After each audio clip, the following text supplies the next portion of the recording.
দেখে নিন দর্শক বন্ধুরা, মহামায়া কোম্পানির এটা সোনামুখীর থেকে ছাড়ে 6:10-এ, আসানসোলের বাসস্ট্যান্ড থেকে ছেড়ে যাবে 3:05-এ। বডিখানা একদম নতুন হয়ে চলে এসছে। আর ঠিক পাশটাতে বিষ্ণুপুর আসানসোল, ওটাও মহামায়া গ্রুপেরই। তো মহামায়া গ্রুপের এটা আরেকটা বাস,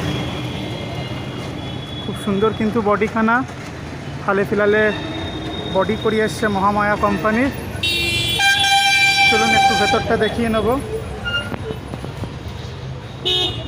ভেতরে বডিতে সেই 2x2-তে সিট। সুধীর কাকু, কংগ্রাচুলেশন, বডিখানা কিন্তু খুব সুন্দর হয়েছে আপনাদের।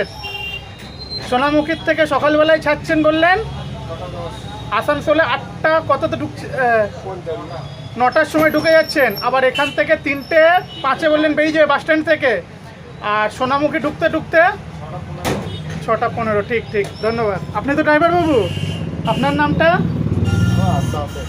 আচ্ছা, ঠিক আছে, ভালো হয়েছে কিন্তু বাইরের থেকে লুকখানা দেখতে খুব সুন্দর লাগছে।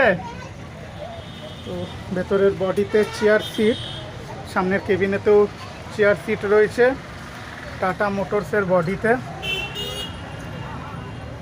আর ঠিক পাশটাতেও লেগে রয়েছে মহামায়া, ওটা সোনামুখীর বিষ্ণুপুরের বাস, ওটা মহামায়া বাস 3:05-10-এ আসানসোল থেকে রওনা হয়ে যাবে। ভালো থাকবেন, ধন্যবাদ।